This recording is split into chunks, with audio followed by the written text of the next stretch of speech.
بسم اللہ الرحمن الرحیم۔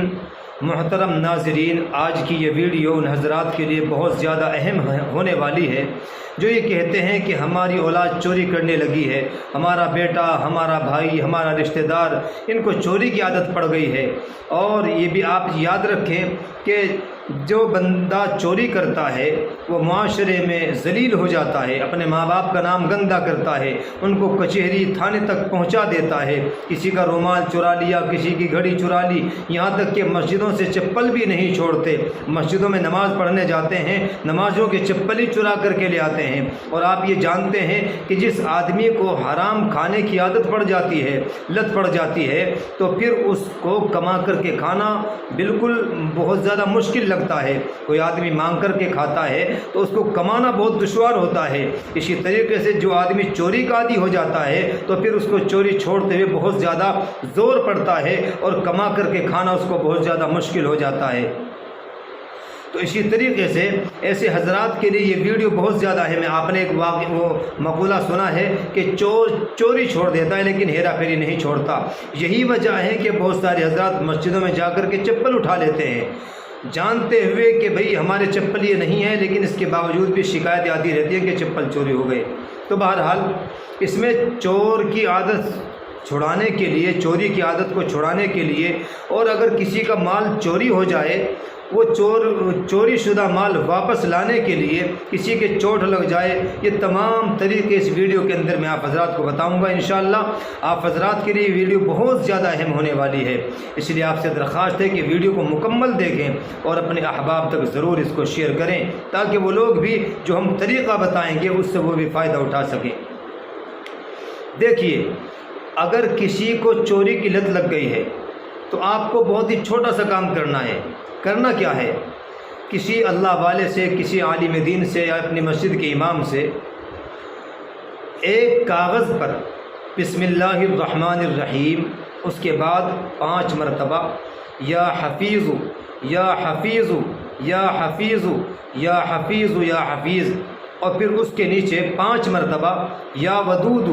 یا ودود یا ودود یا ودود یا ودود، 5 مرتبہ، پہلے بسم اللہ، پھر 5 مرتبہ یا حفیظ اور 5 مرتبہ یا ودود۔ ایک کاغذ پر ان کو لکھنا ہے اور اس کاغذ کو تعویذ کی شکل میں بنا کر کے، موڑ کر کے، ایک روئی میں لپیٹ کر کے اس آدمی کے تکیے کے اندر رکھ دینا ہے کہ جس سے آپ کو چوری چھڑوانی ہے، جس سے آپ چوری چھڑوانا چاہتے ہیں، اس شخص کے تکیے کے اندر رکھ دینا ہے، اور پھر وہ اس تکیے کے اوپر اپنا سر رکھے، کوئی دوسرا آدمی اس تکیے کے اوپر اپنا سر نہ رکھے۔ انشاءاللہ چند ہی دنوں کے اندر یہ آدمی اپنی چوری کی حرکت سے باز آ جائے گا۔ اور یہ بھی یاد رکھیں،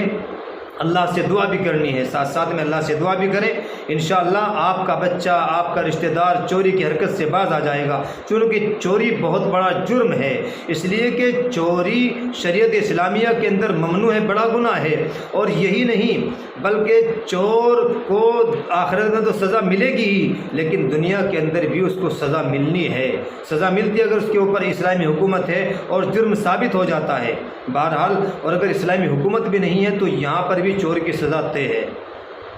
اور پھر دوسری بات، معاشرے میں رسوائی ہے، بدنامگی ہے، اپنے ماں باپ کی بدنامگی، اس شخص کی بدنامگی جو چوری کرتا ہے۔ تو بہرحال یہ میں نے آپ کو بہت ہی آسان سا بتلا دیا۔ اس کے بعد اگر کسی کا مال چوری ہو جاتا ہے اور وہ چوری شدہ مال واپس نہیں آتا ہے تو اس کو واپس لانے کے لیے آپ کو بہت ہی مختصر سا عمل کرنا ہے۔ وہ کیا ہے؟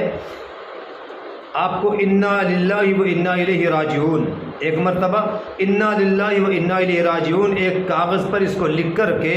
اور اس کو بھی تعویذ کی شکل بنا دینی ہے، موڑ دینا ہے۔ اس کے بعد ایک بھاری پتھر کے نیچے، ایک وزنی پتھر کے نیچے ایسی جگہ پر رکھ دینا ہے کہ جہاں پر وہ پتھر کوئی ہلے نہ اور نہ کوئی اس کو اٹھا کر کے پھینکے، بلکہ ایک جگہ پر اس پتھر کا وزن اس کے تعویذ کے اوپر پڑتا رہے۔ اور پھر 2 رکعت صلاۃ الحاجت پڑھ کر بارگاہ رب العزت میں دعا مانگے، انشاءاللہ آپ کا چوری ہوا مال واپس آ جائے گا۔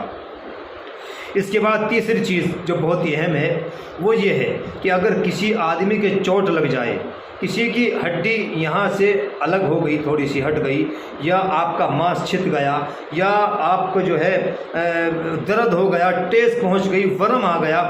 ایسے تمام چیزوں کو ختم کرنے کے لیے ایک مرتبہ قرآن کریم کی ایک آیت ہے کل یوم ہوا فی شأن، کل یوم ہوا فی شأن، اس آیت کو ایک مرتبہ پڑھ کر کے پانی پر دم کرنا ہے، اور پانی پر دم کر کے اس آدمی کے جہاں پر چوٹ لگی ہے وہاں پر لگا دیجئے، اور اسی طریقے سے اس کو پی لینا ہے، اور اسی طریقے سے اس آیت کو ایک کاغذ پر لکھ کر کے